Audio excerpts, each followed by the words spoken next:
doing well. How about you? I'm good. Thank you so much for joining me today. Yeah, thanks for having me. I'm glad to be here. Cool. Where are you located again? I'm in Ohio, kind of Oh, halfway nice. between Cleveland and Pittsburgh. Oh, cool. That's very cool. I actually haven't been to Ohio. Oh, where are you based? I'm actually based in South Africa, and I just work with CCIR on the podcast, Yeah. but I'm living in Cape Town, so yeah. Oh, okay. Very cool. So what time is it for you? It's like 8 p.m. at the moment. Yeah. Okay. Yeah, it's been interesting, especially the last 10 years or so, working with students who are all over the place. I have to remember to ask every time, what time zone are you in? So I'm not asking them to meet at some bizarre hour. Yeah, we at CCIR we work with students from everywhere and also professors from a lot of different places too. So we're always like converting time zones and stuff, which is Mhm. pretty cool. Yeah. Yeah, yeah. Yeah, so thank you so much for joining us. And I just wanted to give you a little brief intro before we jump in about like myself and also just like what we're kind of discussing today. Yeah. So I'm Katie, and we chatted a bit on email, but yeah, I help the CCIR, which is the Center for Cambridge Center for International Research, just on some projects that they do, and we are specifically trying to revamp our Future of Higher Education podcast. And yeah, so we are really, really excited to have you speak with us today. And the CCIR is like I don't know if you know anything about it, but basically it is a program that high school students can do to do research with professors across the world. So they are basically have an opportunity to do a university level sort of research project with professors. And oftentimes they also have the opportunity to get published in different journals, sometimes at the undergraduate level, which is pretty cool. Mhm. Yeah, so that is a bit about the sort of CCIR side. And for me, we talked a little bit about it, but I worked with Reed College in the admission office when I was a student. And yeah, and I've done some random sort of projects with different education ed tech sort of companies in the past few years, including this one. And so yeah, we just wanted to meet today and get your sort of opinion and thoughts on just the general state of sort of, I guess, college admissions at the moment in the US, especially, Mhm. but specifically also on the change of test optional becoming way more common in the past few years. Mhm. So yeah, and I think with that, I'd love to hear a little bit more about you as well. Like maybe you could give us a little bit of an intro. Sure. Well, I first became interested in thinking about college admissions as a possible career when I was working as a student, actually, at Kenyon College, where I went to school. And I had gone to a large public high school outside of Cleveland, and I didn't have a college counselor at school. We had school counselors who I think mainly were responsible for behavioral issues and other things not having to do with college at all. So I didn't have anyone guiding me through the process. I don't even know who the person would have been who wrote my college recommendation letter from the school that would have been sent along with my transcript. So I was navigating the whole admission process by myself, really. My mom and I were basically trying to figure it all out on our own. And but luckily I ended up at Kenyon. I had a great experience working with the admission folks there throughout my application process. They were super helpful, gave me information about financial aid, and made me feel like, okay, this really could be a possibility for me. And because I had such a great experience working with the admission office, I decided to become a tour guide and work for them as a student worker. And so I did that for pretty much the whole time I was at Kenyon. And my senior year as a student, I got to be an interviewer. So I actually interviewed prospective students and wrote evaluations to be included in their admission files. So just helping students understand the college process has always been really important to me. And when I first graduated from college, I wanted to get a job in undergrad admissions so I could basically be doing what the people who had helped me were doing when I got into Kenyon. But of course, when you're first looking for a job out of college, a lot has to do with just where you happen to get an offer. So I started out in education working in graduate admissions, and that was a really helpful experience, just seeing how business school admission works. I worked for the Elliott School of International Studies or International Affairs at George Washington University. And so just seeing how that side of things worked was helpful. But when an opportunity opened up at American University on the undergrad side, I jumped at that. So I was working in admissions total for about 7 years. And since then, I've been on the college counseling side. So commonly in admission, we talk about it as going over to the other side of the desk.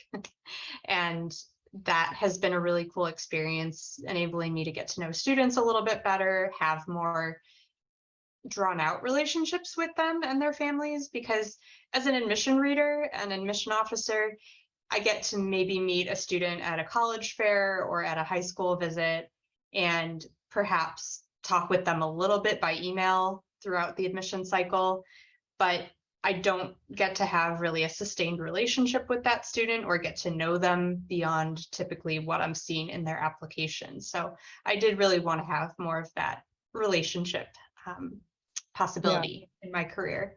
So I've been a college counselor now for about 7 years, and was working in independent schools, and now I'm working for a private company, and I'm still getting to do some pro bono work. So I feel like it's a really rewarding place to be, to be able to help students through what seemed like a very confusing process. That is so cool. I just have to also let you know that I basically had the same sort of student worker experience as you did at Kenyon. I also did interviews in my last year as like a senior. And I must say that I also highly considered just going into admissions as a career. And I was a sociology major, so I almost wrote my my thesis in sort of the college admission space. It was like very much like into it, and decided to try out something different like at the end, just like in my senior year. Was like, oh, there's just a lot of stuff out there, like maybe I should try something else.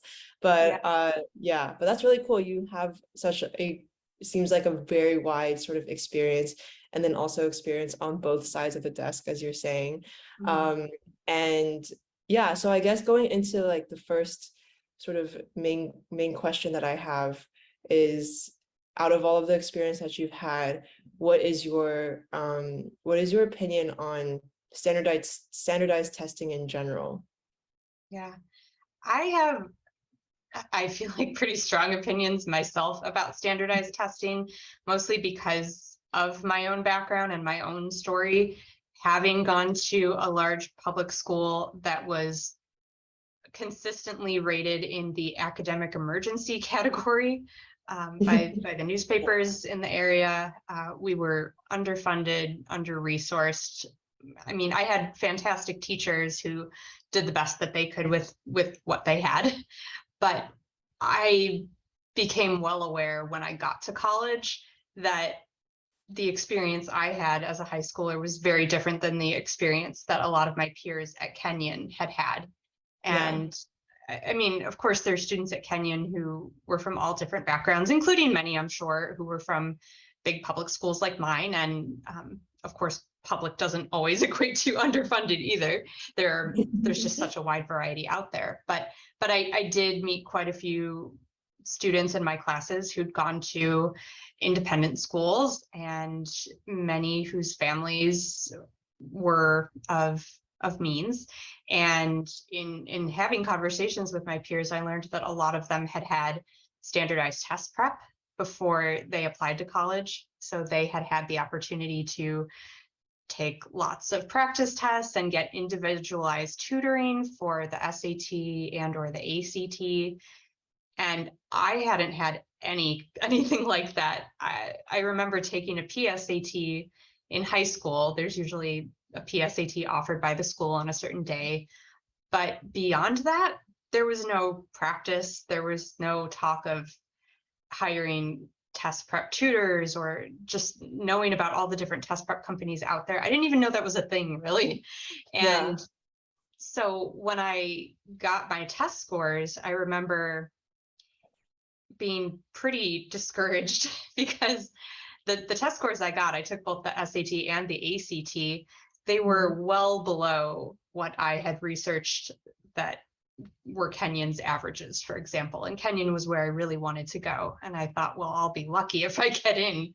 And I'm very thankful that Kenyon seems to have looked at the rest of my profile and my grades, my strong grades and class rank and things like that, and as well as my extracurricular achievements and things like that.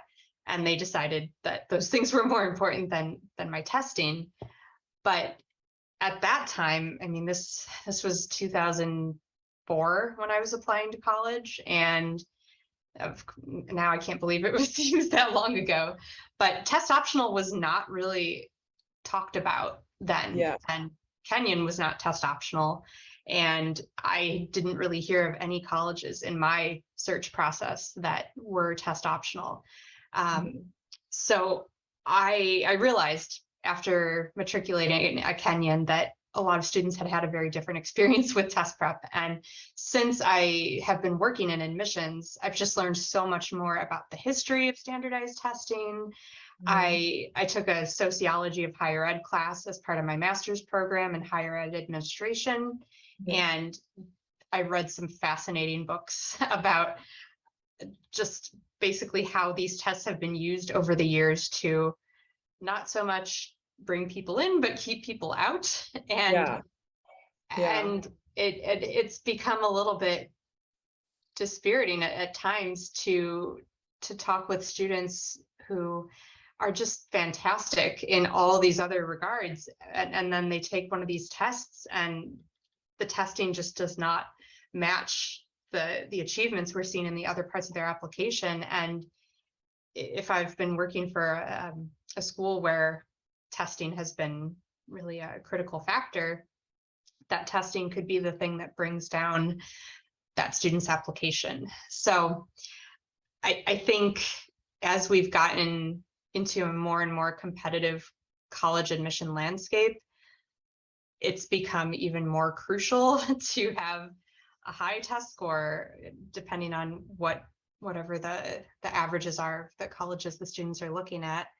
And I'm glad to see that more colleges are now test optional. I hope that continues because testing it doesn't tell the whole story. Yeah, definitely.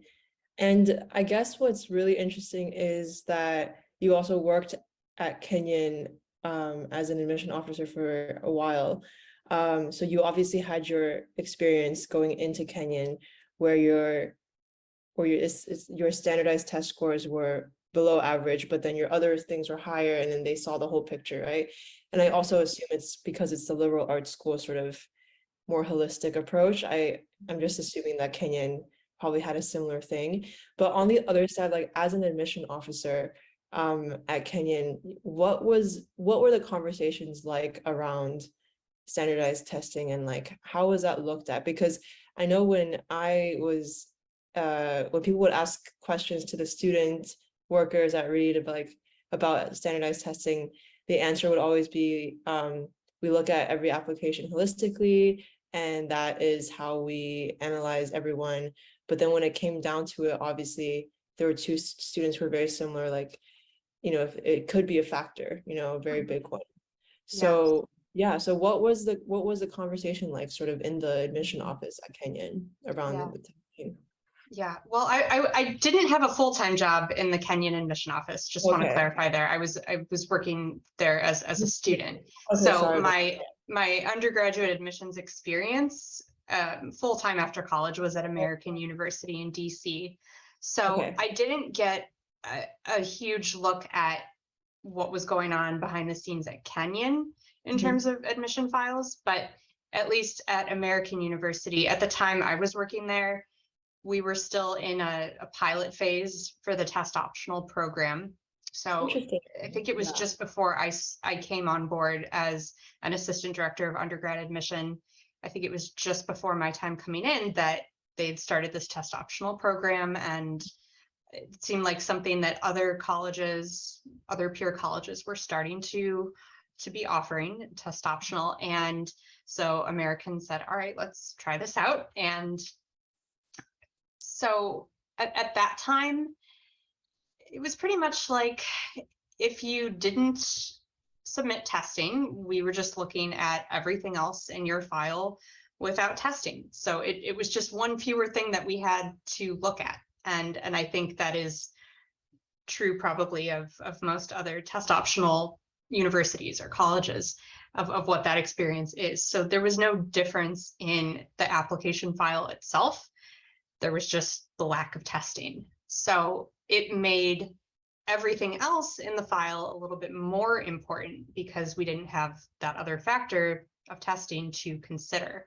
So the students who tend to do the best with test optional and tend to have more success, not at American specifically, but anywhere, would be the students who have strong grades, rigorous coursework, great leadership skills shown by their extracurricular activities, strong recommendation letters, interesting and compelling essays, and all those things really make up that idea of holistic admission. And it seems like most selective colleges these days do talk about their process being done in a holistic way, which is great.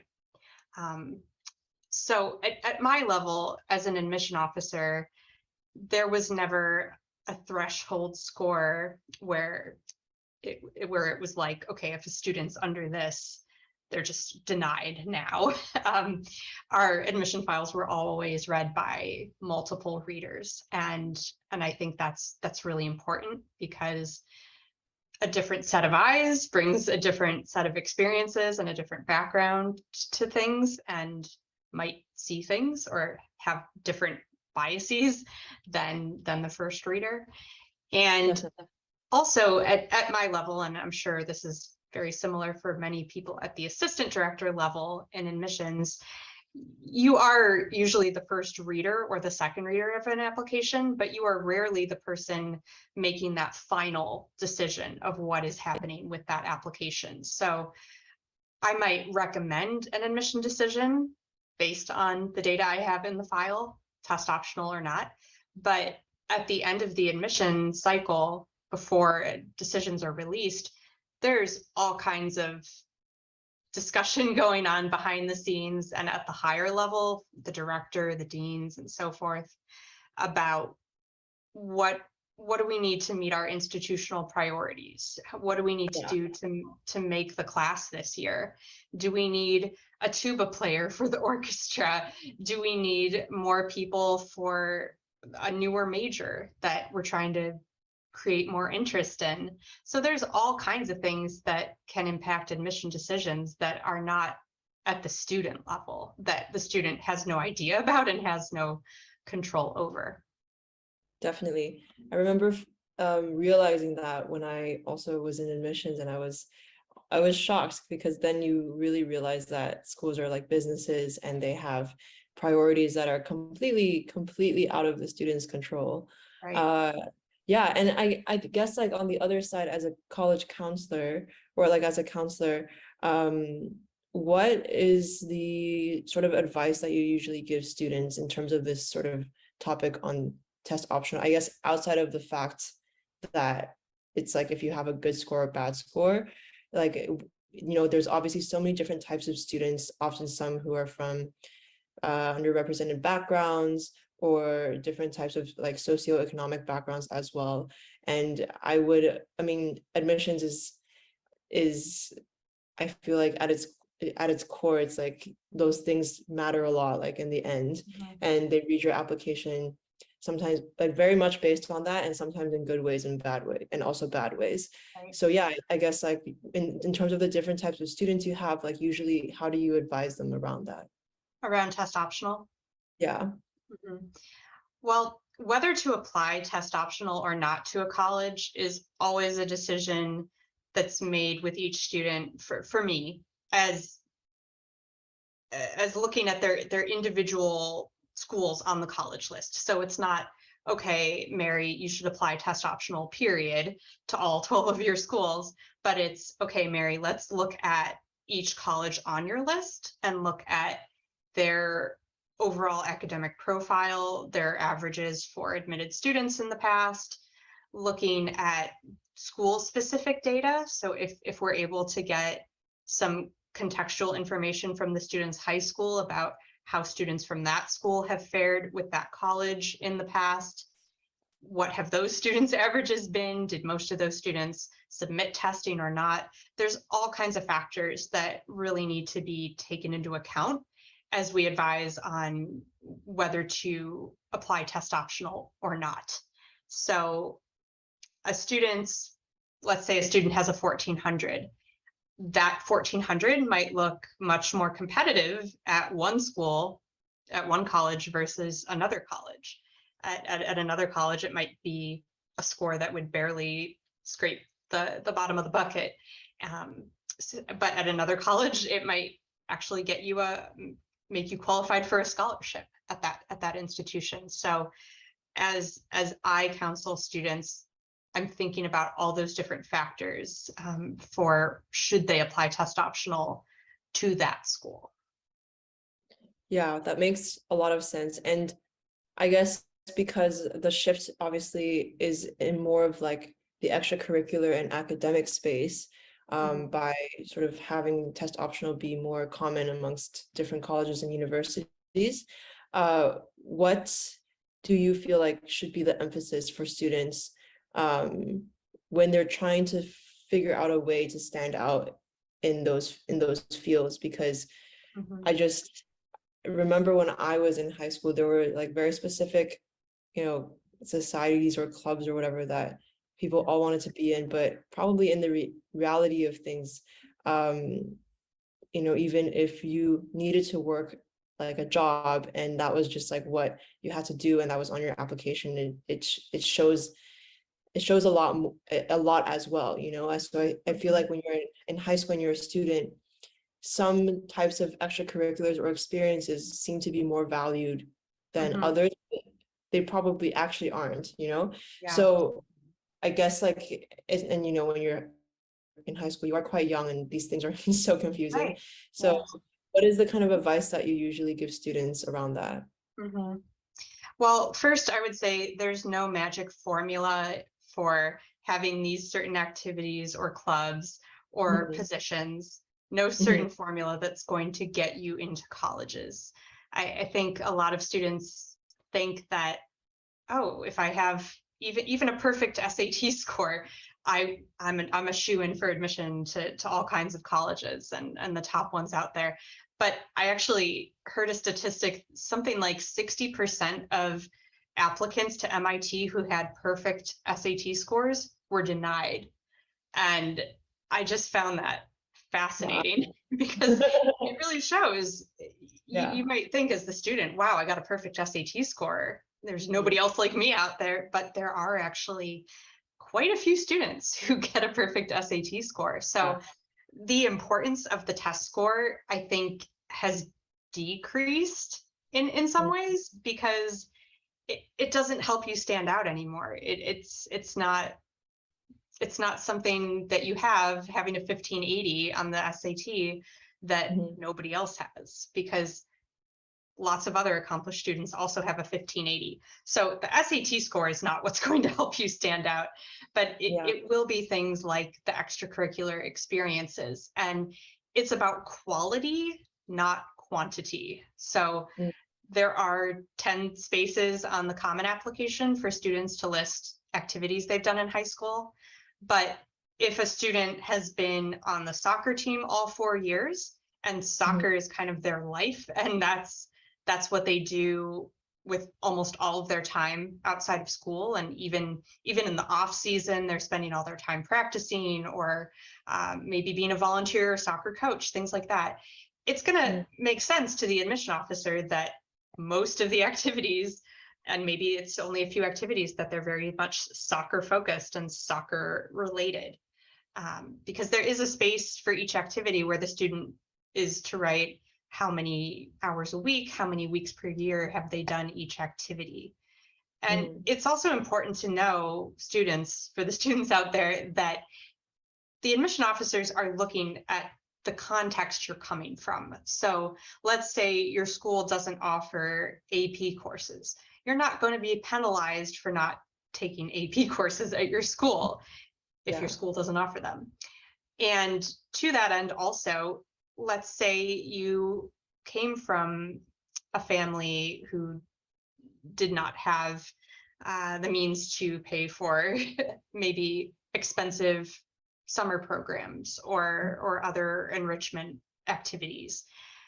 That's something that the admission officers will look at. That might be something you mention in your application somewhere, or it might be something that's kind of explained perhaps by you writing in your activity list that you worked at McDonald's for 20 hours a week, even during the school year.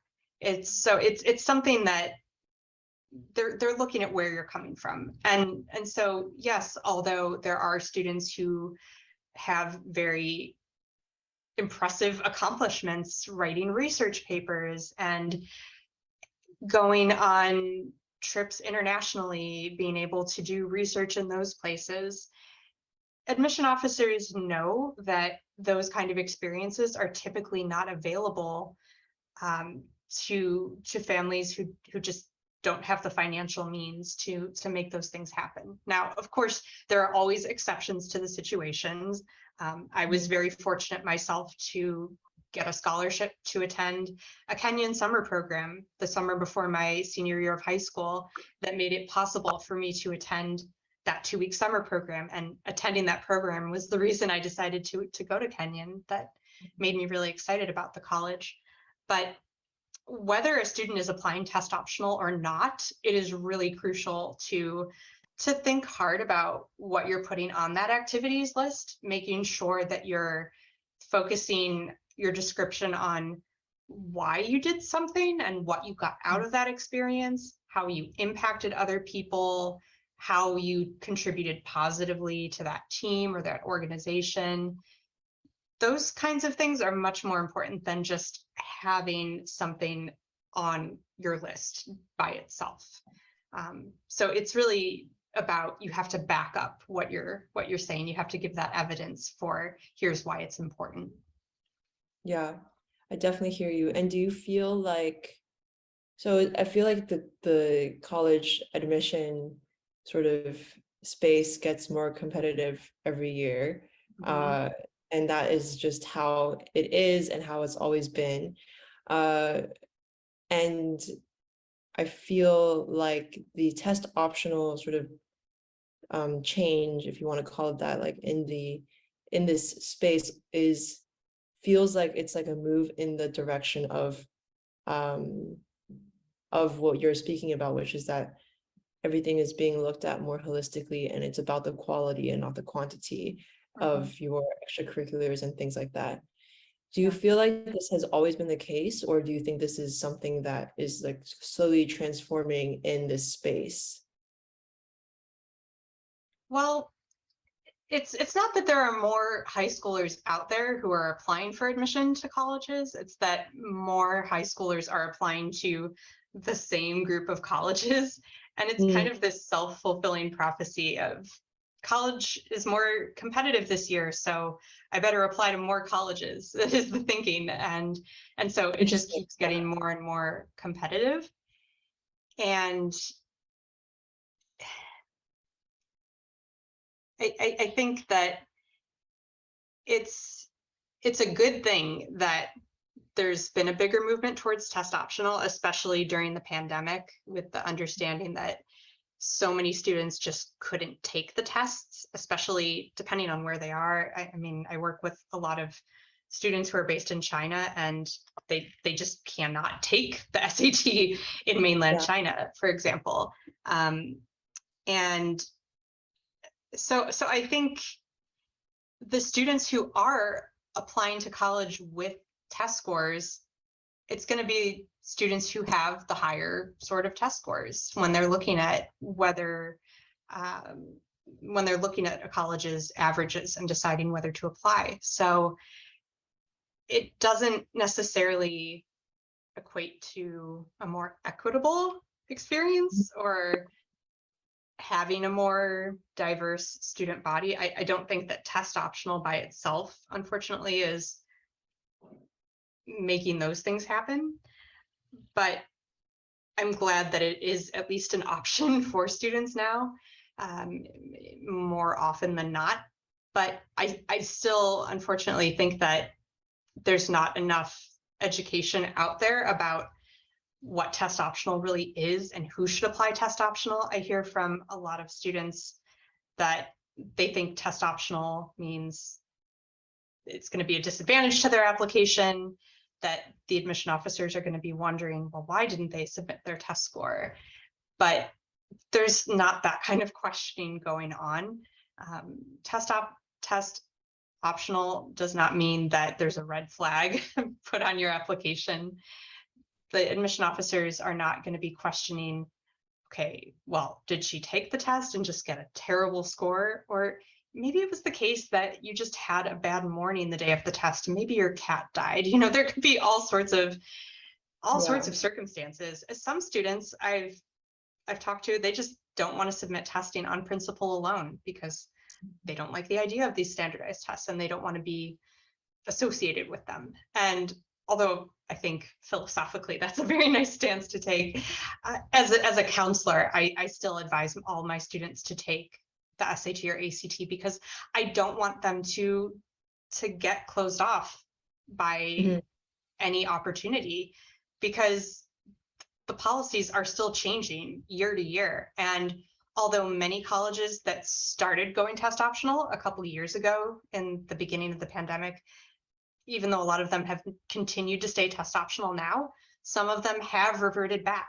MIT, for example, has said, if you're applying this fall, you need to have an SAT or ACT score, even though I have still heard from students who cannot get their hands on a seat at an SAT. So it's become really challenging for the students and their families to keep up with all these changes. It's challenging for me as a counselor. So you can only imagine what it's like for a student who heard last year that, oh, MIT's test optional, great, I don't have to take the SAT for that. And now they're hearing, oh, you do need to take it. So luckily, I think systems like the University of California are setting a great standard. The UC system has said they're not using testing at all. So it's not even like if you submit testing, we'll look at it. They're test blind.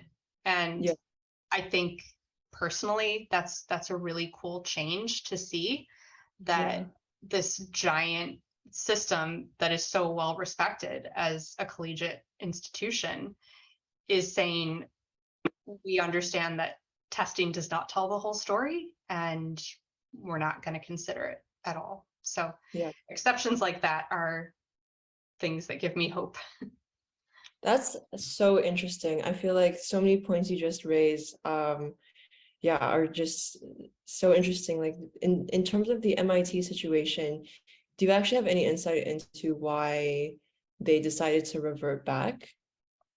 So from what I've read on the university's blog posts, for example, and news articles, my understanding is that the admission directors, the senior staffs, they just feel like having the data that those standardized tests can give is very important to their process, because MIT is so quant heavy and requires so many challenging math courses for students once they matriculate.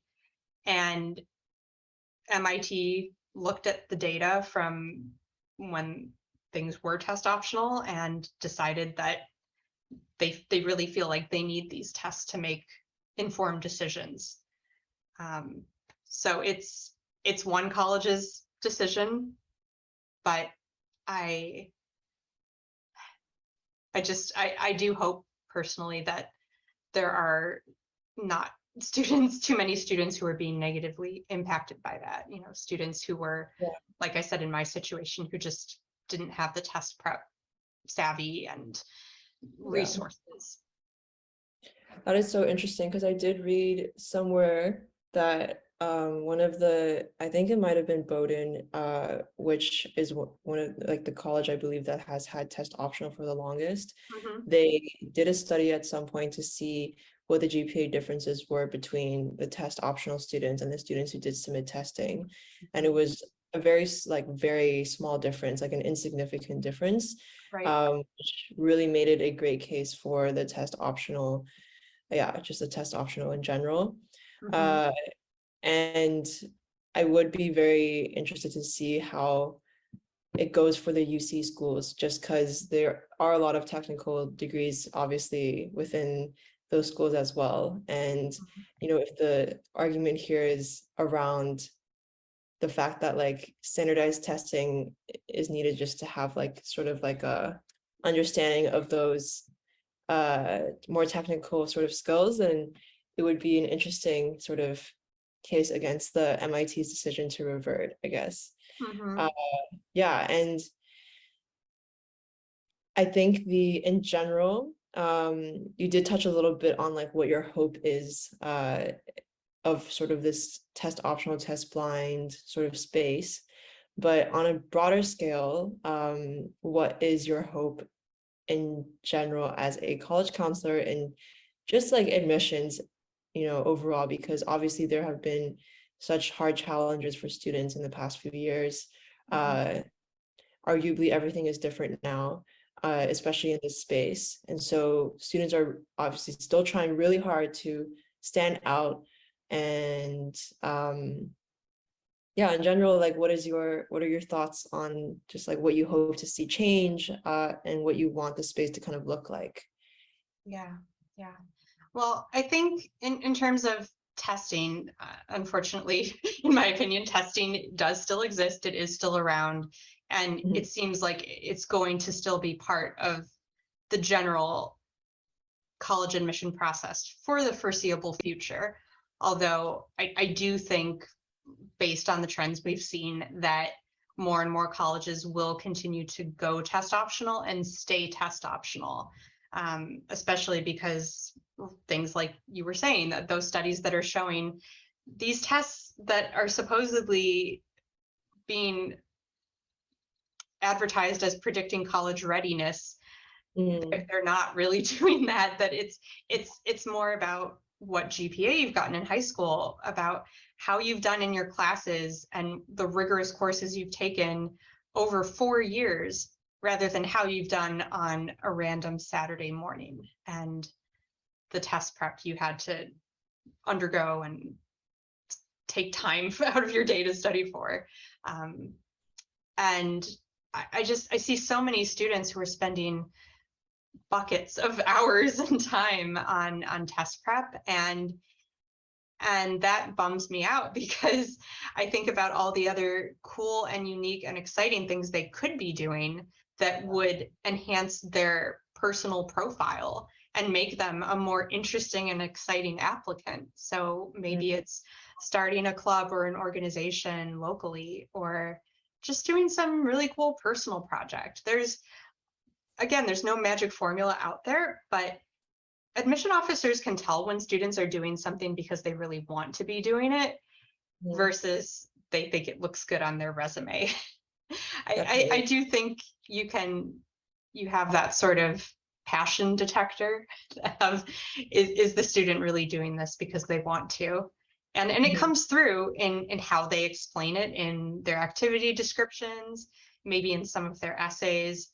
There are, for better or worse, a ton of supplemental essays required by lots of colleges, especially the very selective ones.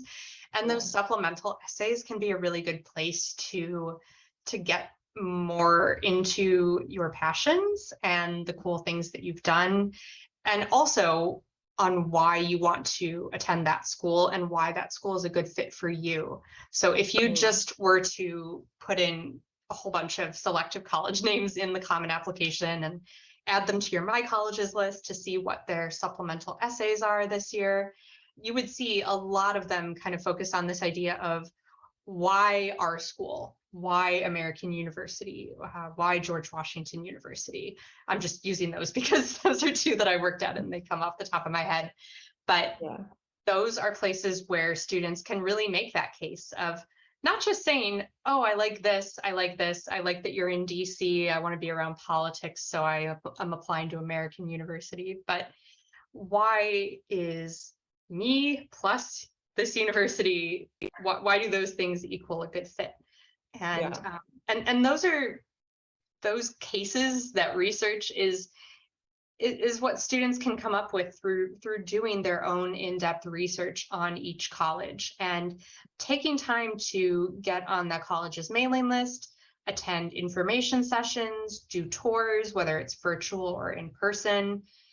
If the college has representatives visiting your high school in the fall, make sure to go and talk with that admission officer, build that relationship, because that demonstrated interest actually does play a large role in admission at many colleges, Yeah. especially smaller liberal arts colleges. So Yeah. even if students are applying to some of the most prestigious names out there like Harvard and Stanford and Yale that do not care about demonstrated interest, it's still going to benefit the student to do everything they can to learn about those schools and be able to articulate why that particular school is the best place for them. Because if a school has 100,000 applications and they're reading these why this college essays and it's a clearly kind of generic sounding and some sounding like it could have been copied and pasted for another school, it's a wasted opportunity. So Yeah. anytime students can show, hey, I've done the research, I've been intentional about putting this school on my list, that's going to help their chances of admission too. Definitely. I hear you on that. Well, this is going to be so helpful for our students who listen to the podcasts and also the parents and other people like that. And you have also, yeah, I've learned a lot from just chatting to you today.